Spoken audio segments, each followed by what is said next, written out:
I'm Contact 5 investigator Michael Butchner. Our investigation into voting concerns started after someone who lives in Utah wondered why they were still registered to vote here in Palm Beach County, even though they moved away 6 years ago. That led to many more questions. You can vote twice. Campaign data guru Andrew Ladanowski says in 2016 he discovered dozens of people voted in both Palm Beach County and another state. Any person that's eligible to vote in 2 states currently, there's nothing that can stop you. That's despite a push by Florida Governor Ron DeSantis in August of 2019. We want to make sure that the voter rolls are accurate, and one of the best ways to do that, I think, is for Florida to join the Electronic Registration Information Center, which is known as ERIC.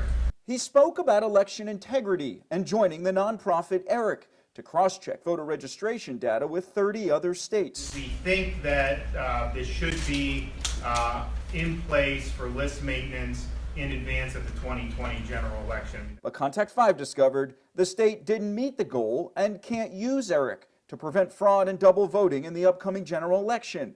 This isn't something state leaders want to talk about. We made several requests for comment from the governor's office and the Secretary of State. At a local level, there was even some confusion. We will have it implemented before the general election. In a county that's no stranger to disputed elections, including 2000, Palm Beach County's supervisor of elections touted ERIC to Contact 5 last month. We really do want to protect one person, one vote, and that's what, right now we have no way of knowing that. And so once we get into place, we can at least compare it against the other states who are part of the ERIC system. But Contact 5 later learned the state had already missed out on using ERIC for the November election. More than a week before Wendy Sartori-Link made that statement, she denied our request for a follow-up interview.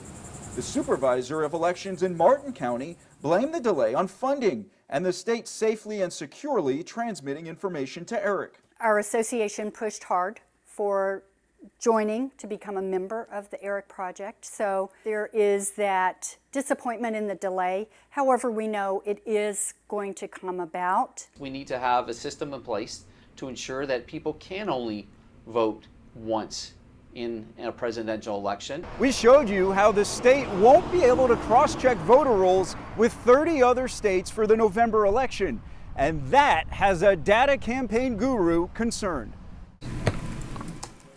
This is all the people that can actually vote twice. Andrew Ladanowski says it took him just half a day to find more than 800 people registered to vote in Florida and Ohio, and more than 1,000 in Florida and North Carolina.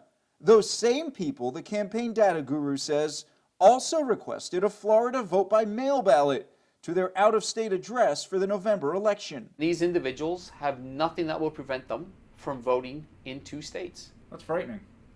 It is frightening. That's because Contact 5 discovered Florida won't use ERIC or the Electronic Registration Information Center for the November election, even though Governor Ron DeSantis spoke about joining it in August of 2019. We want to make sure that the voter rolls are accurate. The nonprofit cross-checks voter registration data with 30 other states. Right now, people who live in Florida and another state have nothing that's preventing them from voting in both of those states. In 2016, Ladanowski says he turned over documents to the supervisor of elections that showed dozens of voters in Palm Beach County voted twice in multiple states. I think there's people that cheat the system, which I've found. Now he says his latest data crunch of voters registered in 2 states who requested a Florida vote-by-mail ballot turned up more than 200 people from Palm Beach County and the Treasure Coast. If we give you the 14 names, is this something you would look into?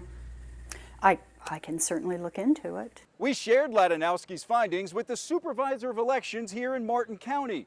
Vicki Davis tells Contact 5 that her office has checked up on out-of-state voters in the past. It's not illegal to be registered in 2 places, but it is illegal to vote more than one time in an election, of course. I am not concerned about the integrity of the election from my perspective here in Martin County. We have a good database in place. However, Ladanowski remains concerned without having a more rigorous tracking system in place right now. Some people will vote in 2 states this November.